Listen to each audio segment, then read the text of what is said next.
You've probably never heard of the richest women in the United States, and that's interesting because together they control $200 billion. So who are these American women giving boss energy, and where did they get their wealth? Find out on this episode of Luxury Land. If you're new to the land, please hit that subscribe button and give that like button equal rights and smash that too so that we can continue to inspire you by bringing you the luxury content you deserve. Number 5. Miriam Adelson, $31 billion. Miriam Adelson is the richest Israeli and 44th richest person in the world, owning a huge stake in the Las Vegas Sands. Miriam was born in Tel Aviv in 1945 and earned a bachelor's in microbiology and genetics and a medical degree at Tel Aviv University. She then served the military as a medical officer and later worked as a physician, but her billions didn't come from being a doctor.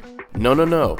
Miriam ended up meeting and marrying Sheldon Adelson, the former CEO of Las Vegas Sands, an American casino and resort company worth $28.7 billion. But don't write her off too quickly. Word has it that the casino was Miriam's idea to build in the first place. At the time of his death at age 87, Sheldon was worth $36.4 billion and had massive stock in the casino. He left 56% of the empire to his wife Miriam, and she has since been very vocal and active with her American political stances. She has donated tens of millions of dollars to the candidates she supports. Adelson was even awarded the Presidential Medal of Freedom in 2016. Number 4. Jacqueline Mars, $33.3 billion. Number 4 on our list is the 39th richest person in the world. Jacqueline is an American investor and heiress of the world's largest candy maker. Jacqueline Mars owns 1/3 of Mars Incorporated, the company responsible for all of your favorite candy like M&M's, Snickers, Twix, Skittles, and of course, Mars. She was born in DC and attended one of the first girl boarding schools in New England. She then graduated from college with a degree in anthropology and eventually joined the Mars Company founded by her grandfather, Frank C. Mars, in 1911. She worked for the company for 20 years as a food group president until 2001, when she became a member of the board until 2016. Mars isn't just responsible for candy. The company puts combos, crackers, Uncle Ben's rice, Pedigree pet food, and even Orbit gum on your local shelves. Interesting enough, Mars Inc. even trained horses for the Olympics, and Jacqueline donates to equestrian events regularly. The Candy Queen has married twice, and the first marriage resulted in 3 children. Number 3. Mackenzie Scott, $35.3 billion. Mackenzie Scott is the 28th richest billionaire in the world and was formerly married to Jeff Bezos, if her name sounds familiar. Mackenzie was born in 1970 in California and claims to have started writing seriously by the age of 6. By this age, I had just started pooping seriously. She wrote her debut novel, The Testing of Luther Albright, in 2005, and it won an American Book Award. The future billionaire had great resources to hone her craft as she earned her bachelor's in English at Princeton University, where she studied under Pulitzer Prize winner Toni Morrison. But writing wasn't her ticket to wealth. In 1993, she married Jeff Bezos, and they moved to Seattle to start Amazon. Mackenzie was one of Amazon's first employees, but luckily, she didn't have to pee in a bottle to meet deadlines. She worked on the name, business plan, accounts, shipped early orders, and even negotiated the company's first freight contract. The pair divorced after 26 years, and the settlement required Jeff Bezos to transfer 25% of his Amazon stake to Mackenzie, which was 4% of the company. This left her with $35.6 billion, making her the 3rd wealthiest woman in the world. After this, the billionaire became a member of the Giving Pledge, a campaign started by Bill Gates and Warren Buffett to encourage extremely wealthy people to donate their wealth to just causes. Mackenzie has given away $4 billion so far, but despite her efforts, her net worth might just keep increasing. Number 2. Julia Koch, $53 billion. Julia is a member of one of the richest families in America. She was born in 1962 in Iowa, where she worked in her parents' furniture store.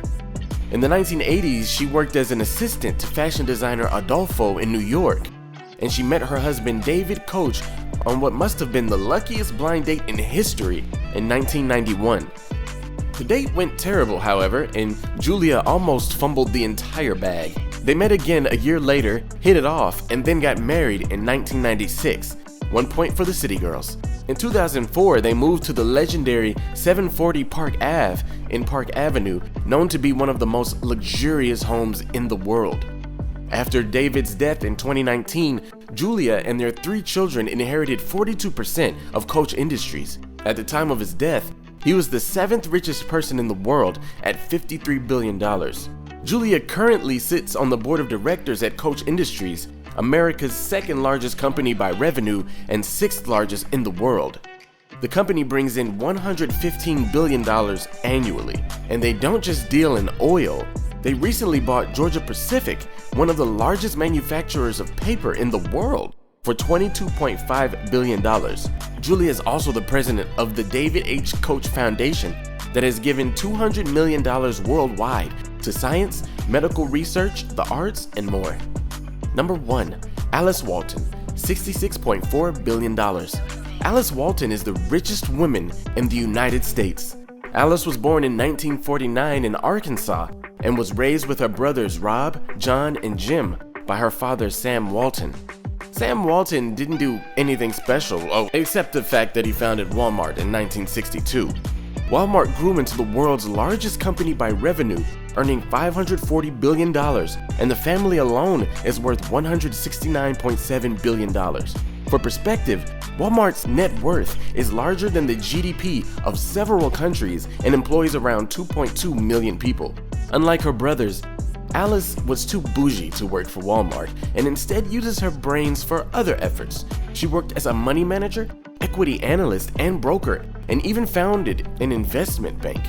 In the late 90s, the bank closed down, so she then moved to a ranch and started raising horses.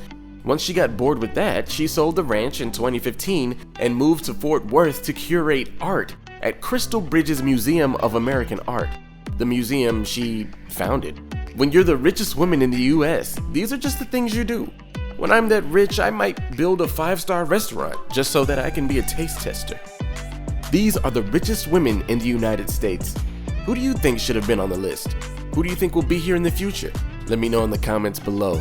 If you enjoy seeing rich women on your YouTube screen, I also did a video on the richest women in the entire world.